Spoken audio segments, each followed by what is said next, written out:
Facility کہاں ہے؟ اس کی تیسری انگلی کاٹ کر ہاتھ نے اسے پیچھے کو پھینکا تھا۔ اس شخص کے منہ سے تھوک نکلنے لگا تھا۔ ضرور اس نے وہ جگہ ری لوکیٹ کر لی ہوگی۔ ہاتھ جانتا تھا ہر 5 مہینے بعد اسے ری لوکیٹ کیا جاتا ہے، اسی لیے وہ ابھی تک اس فیسلٹی تک نہیں پہنچ پایا تھا۔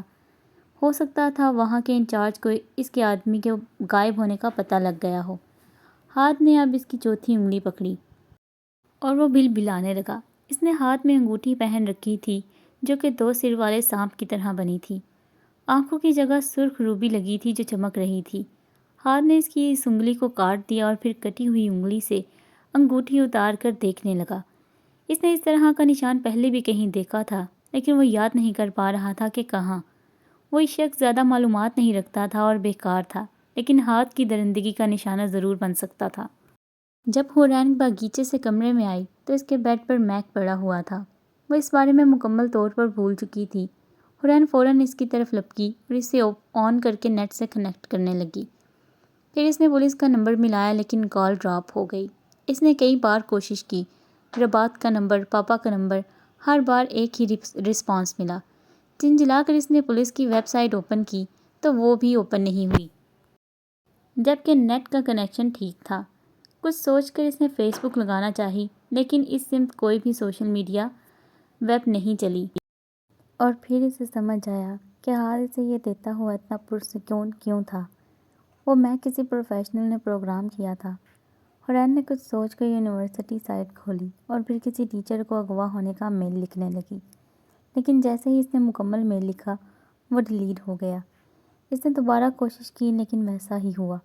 تیسری بار اس نے کوڈنگ ورڈ میں میل لکھا لیکن اب کی بار میک بند ہو گیا اور اس پر لاک لگ گیا، جس کے لیے وہ پاس ورڈ مانگنے لگا۔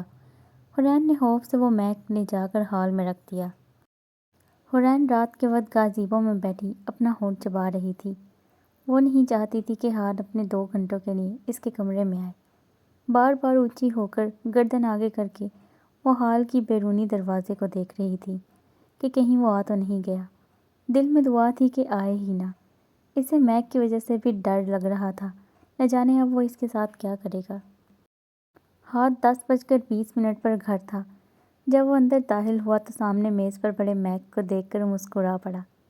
اس نے امارا کو وہ ہورین کے کمرے میں رکھنے کی تلقین کی تھی، اور ہورین کی میک پر ہر ایکٹیویٹی کی اپڈیٹ اسے موبائل پر موصول ہوتی رہتی۔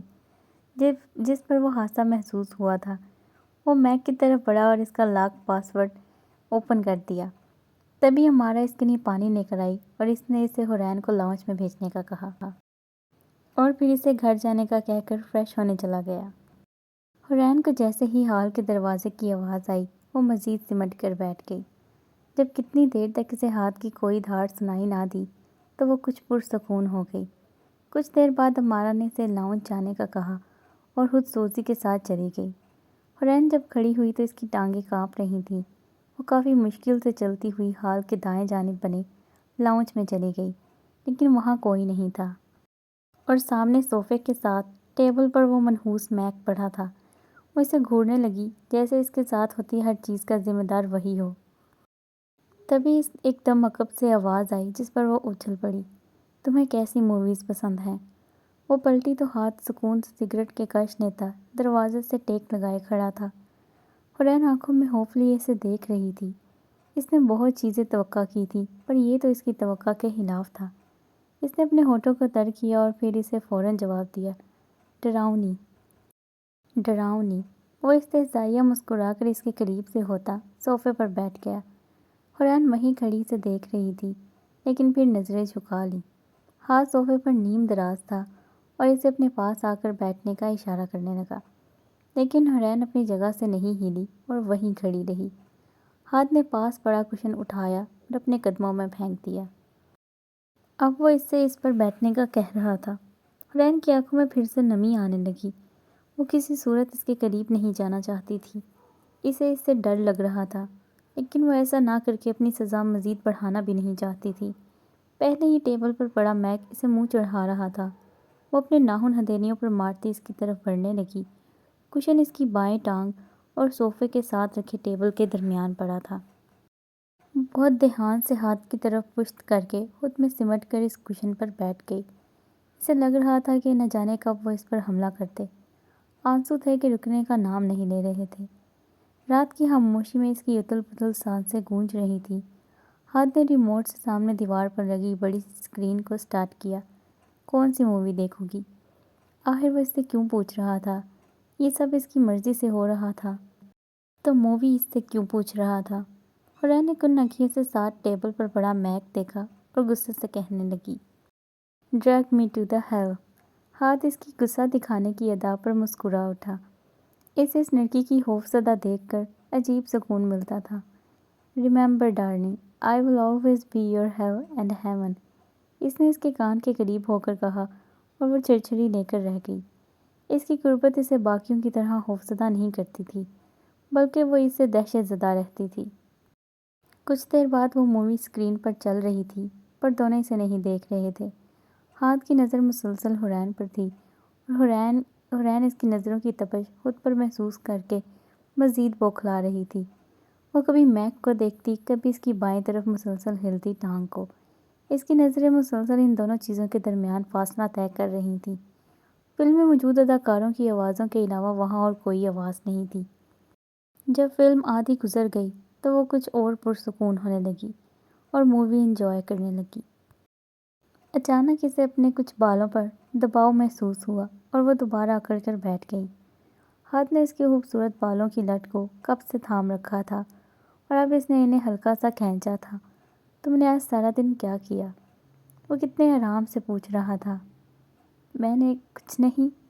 کیا تم یونیورسٹی سائٹ چیک نہیں کی؟ حورین کو اس کا گلا کسی صحرا کی مانند محسوس ہونے لگا۔ وہ حورین کے بالوں کی ہر لٹ کو اپنے ہاتھ میں لے رہا تھا۔ میں نے تم سے کہا تھا کہ وہ صرف تمہاری تعلیم کے لیے ہے، لیکن تم نے میری بات کو اہمیت نہیں دی۔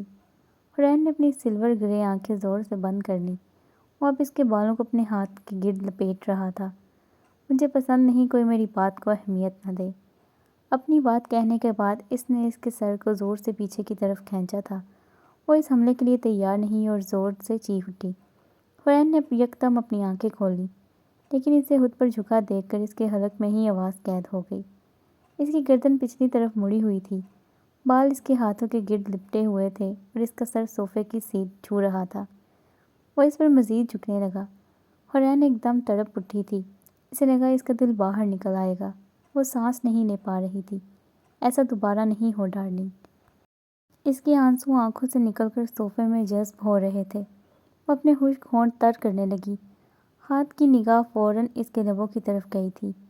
حورین نے فوراً اپنی غلطی سمجھ کر اپنے ہونٹ بھیجے تھے۔ وہ اس کے مزید قریب آنے لگا اور صرف کچھ فاصلے پر رک گیا۔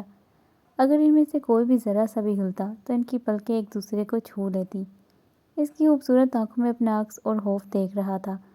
وہ اس کے چہرے پر ابھرے نشان کو شدت سے چھونا چاہتا تھا، لیکن اس کے لیے صبر لازمی تھا۔ میری بات یاد رکھنا۔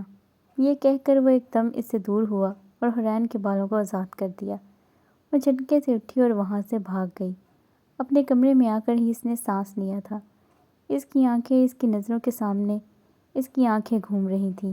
وہ کتنی ہی دیر جاگتی اس بارے میں سوچتی رہی۔ نیند اس سے کوسوں دور تھی۔ نہ جانے رات کے کس پہر اس کی آنکھ لگی، لیکن وہ اپنی غنودگی میں بھی جانتی تھی کہ ہاتھ اس کے آس پاس ہے۔ اس نے اندھیرے میں ڈوبے اپنے کمرے کے تاریک کونے کو دیکھا اور دوبارہ آنکھیں موند لیں۔ ابھی وہ فجر پڑھ کے کھڑی ہوئی تھی جب اسے باغیچے سے کچھ آوازیں آتی سنائی دیں۔